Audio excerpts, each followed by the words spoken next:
Good morning. My name is April Schendel. Thank you for taking the time to view my Module 1 presentation today. So let's go ahead and get started. So a little bit about me. Whoops. Okay, so I was born and raised in Michigan. I attended Michigan State University. I there got my undergraduate in Spanish and then I continued my studies and got my master's degree in applied Spanish linguistics. And then in the year 2007, I moved to the Kansas City area where I have been living in Lenexa, which is a suburb on the Kansas side, for the last 4 years. During that whole time that I've been in Kansas City, I have been working at a wonderful school, Notre Dame de Sion Schools of Kansas City. I work at the high school level that is an all girls environment. We are a private, independent Catholic school. And it has been just a wonderful place to work and make connections and get to know my colleagues and my students. They are all just wonderful people. Okay, so a little bit about my family background. On my maternal side, our last name was Pendleton, and just as the name would imply, they are British. They immigrated from England in the 1600s. I actually have an uncle who shared with me a very, very long article that he wrote, kind of exploring our family history. They were among the first settlers in the United States. And at first they settled in Virginia and then they migrated over to Alabama and Arkansas. And that is where my mother was born and raised, in Arkansas. So she's a Southern belle. On my paternal side, my last name before I got married was Lennox. My grandmother's last name was Crean. The family of my grandmother immigrated from Ireland. She was the first of her generation, or the first of her family, born in the United States. So she's first generation Irish immigrant. The Lennox side had immigrated from Scotland to Canada, I want to say in the 1800s. Eventually, they all settled in Detroit, where they raised my father and his 4 siblings in a little town just outside of the Detroit area called Royal Oak, Michigan. As far as traditions are concerned, one of the things that I thought about right away was tea time. For my grandmother, tea was a very important element for after meals or even in the afternoon. My grandfather even used to read our tea leaves and read our fortunes, which kind of brings me to superstitions. My grandmother was very, very superstitious. For instance, we keep a horseshoe over the front door, even in my own home, to ensure that all who enter are blessed with good fortune. Anytime I hear Irish music, like Danny Boy, or even bagpipes, even though they're technically Scottish, it just really makes me think of my grandparents and our heritage. On my mother's side, like I said, they immigrated from Britain in the 1600s. And so really when I think about my background on my mother's side, I think more of Southern traditions.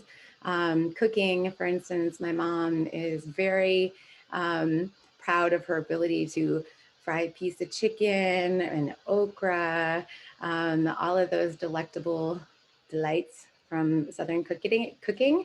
Propriety is really important as well. Manners, making sure you present your best self, and also the word y'all.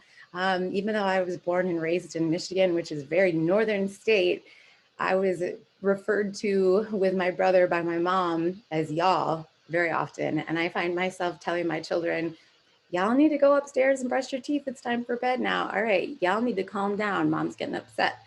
So I think about that.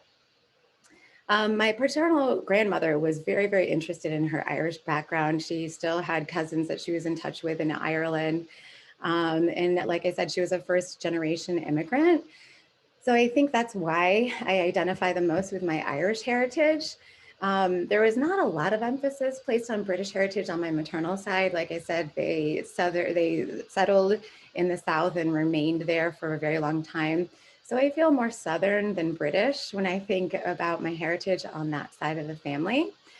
I also didn't know my maternal side of the family very well. Like I said, I grew up in Michigan and all of her family was in the South. So I didn't really get the chance to spend a whole lot of time with them. I've included this tree of life symbol on my presentation because it's a symbol that's always just spoken to me. I do love nature, being outside, anything green, but I love the idea of a tree of life simply because your roots are firmly planted on the ground, but then you grow and you expand your branches and become the person who you're destined to be. So my next slide is a little bit more about me. I've called it Roots and Branches. So here I've also integrated the tree of life. My childhood was a little bit disjointed, I would say. My parents divorced when I was really young, about 4 years old. So I made it a point to try to find a family of my own that we would stay together and spend time together and kind of form our own traditions. So this picture over here is a picture of our Sunday night family dinner crew. This was taken during the early days of the coronavirus pandemic, and we've been having dinner together every Sunday night for years and years and years. And we certainly didn't want a pandemic to get in the way. So we definitely had a few Zoom Sunday dinners, and it was fun. Here's a picture of my husband and I on our wedding day. We got married at 24 years old. Here is my professional picture. I like to think of that being Senora Shendel, and then all the others are April. This is a picture of my coworker and I at a Halloween. I just love the kind of feminist inspiration behind it. You see she's wearing a Power to the Girls shirt, and it is just a really wonderful place to feel empowered by other women and empowering our female students. This is a picture of my dog and I. We do a lot of walking and running. And so he's such a big part of my life, I felt like I had to include him. This is my best friend, Deidre.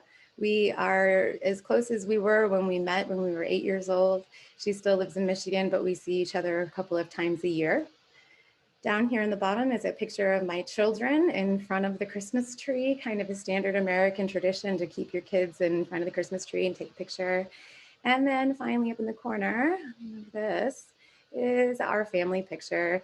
So you can see my son, Robert, he's 9, my daughter, Mila, she's 11, my husband, Drew, and myself. So let's go ahead and talk a little bit about our sources. Okay, so our first source, cultural diversity, the sum of our parts. I really enjoyed this video. I really enjoyed the tone. Some of the points that really stuck out to me, I did really think about the 7-second comment that she made about how it takes us about 7 seconds to make a judgment on people based on how they look.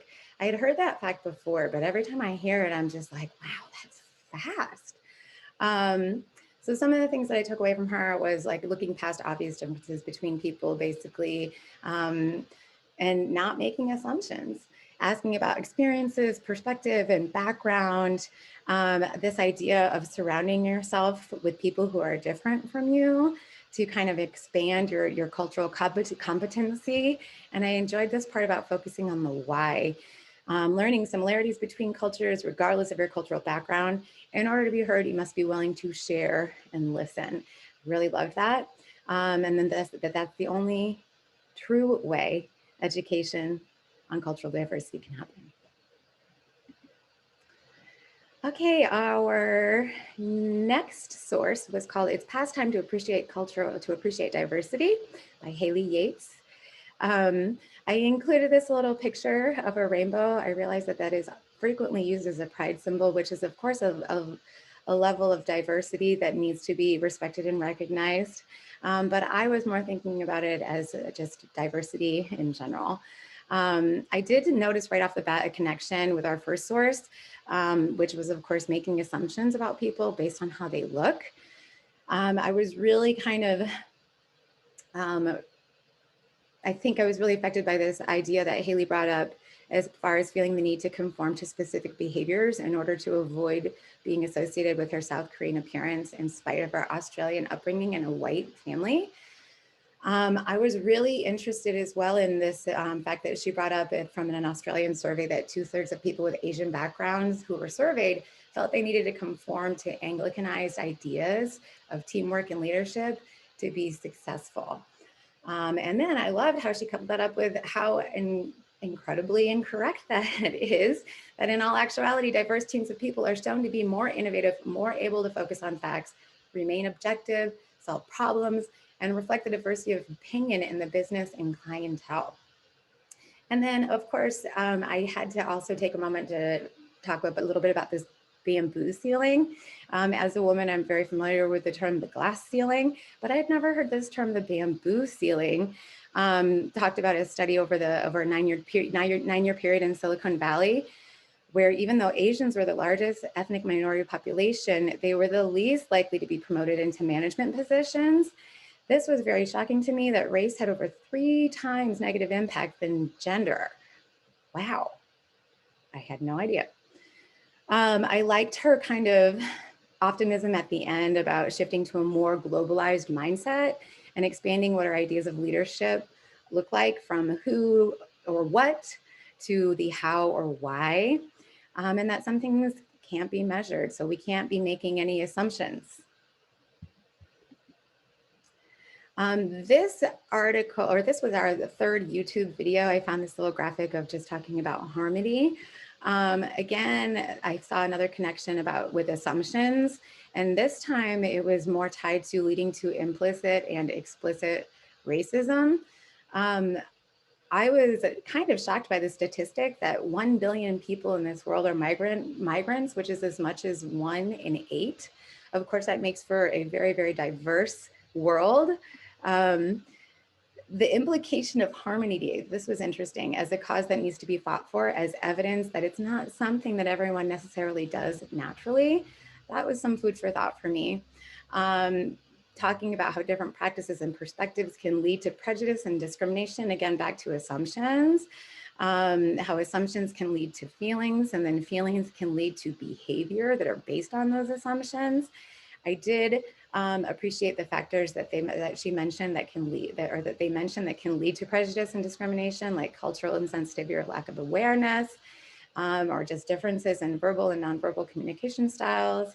And then, of course, we were given some definitions on some words that I think I've seen a lot more in the news and in media lately. The word xenophobia, which is, of course, rooted in fear and strong animosity towards people of different cultures or races. Ethnocentrism, the belief that one's own ethnicity or culture is superior to all others. And then racism, which was divided then into explicit or implicit, which they also went on to say that implicit is a lot harder to spot because sometimes it is unconscious and we are not necessarily aware that we're doing it. I did like this idea about more of a continued effort needing to be made because Harmony Day is worth trying. This article was very dense and there was a lot to get through, I thought. But again, there was a connection with other sources, I felt, as far as seeking to know, understand, and involve members of diverse communities, avoiding assumptions, and that strength lies in diversity. I agree that there are a myriad of interests in states and communities, and I went ahead and added classrooms, and that plans will never be successful without community engagement. I was really impressed by the data that showed that diverse communities engaged in planning were more innovative and had more informed solutions to problems. There was more efficient decision-making and implementation, building community ownership, skills and trust, and better mobilize and leverage resources. I did like this idea of getting to know the community by connecting with partners and picking the appropriate strategy and trying to understand the community and the space that it occupies. I was really struck by this asset-based community development approach, as far as not thinking about, the downside, but the upside, the idea of looking at it as a glass half full. Again, connecting with community partners and then picking the appropriate strategy.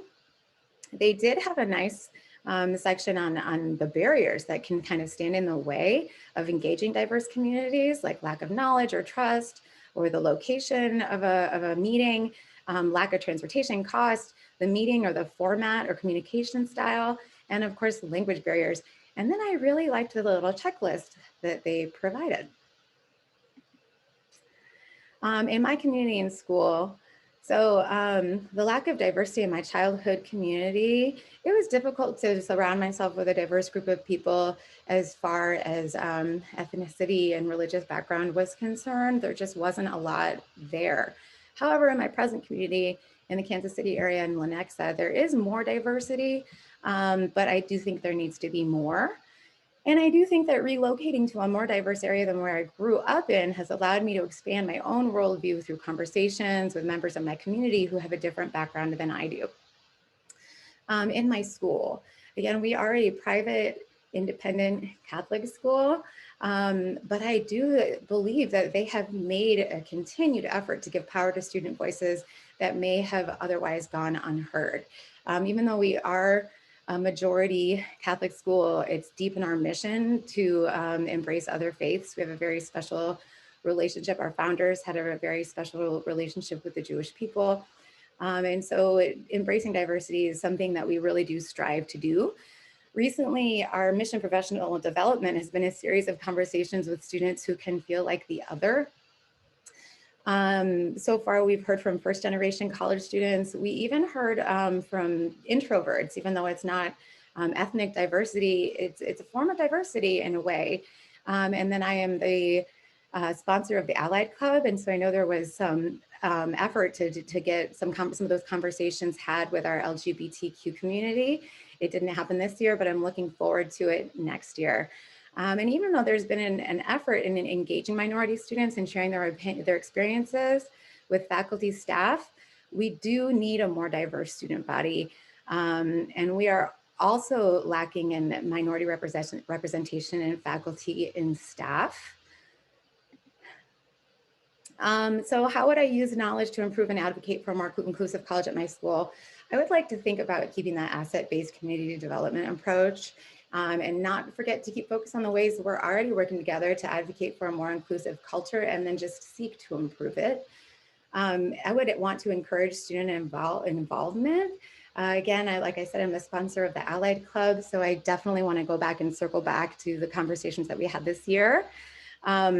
We do have a lot of clubs that do focus on, well, at least one other one that gives a voice to students of diverse backgrounds.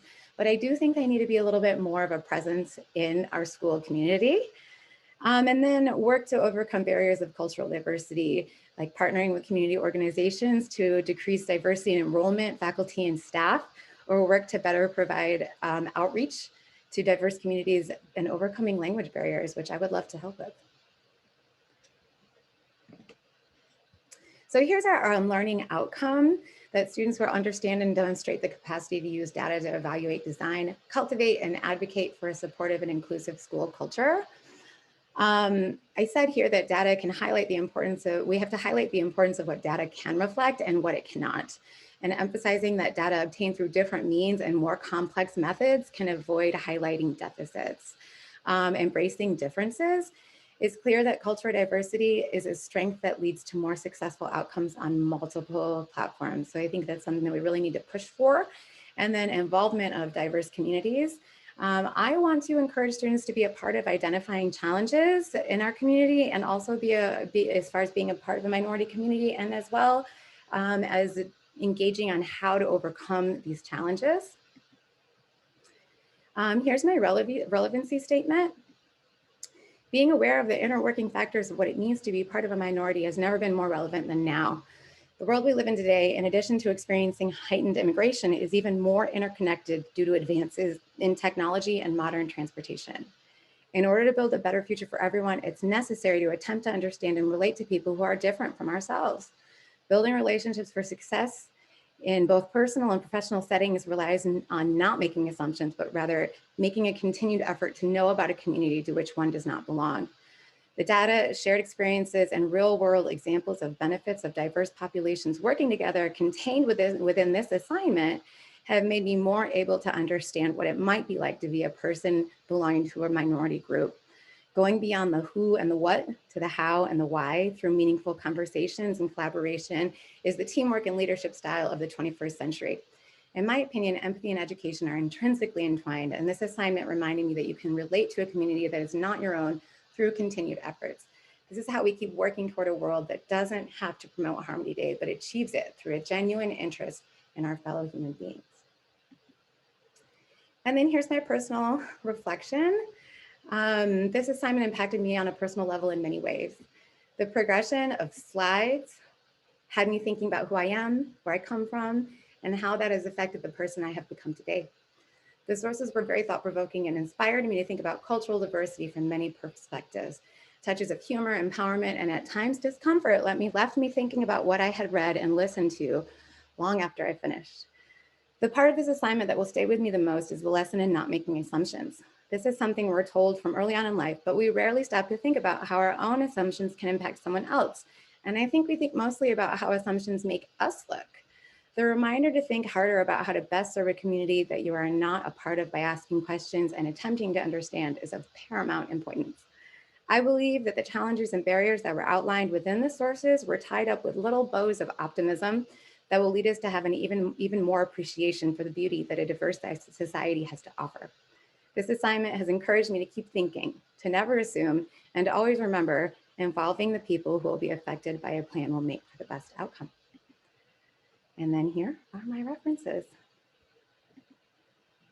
So thank you again, and I look forward to talking with you all more about cultural diversity.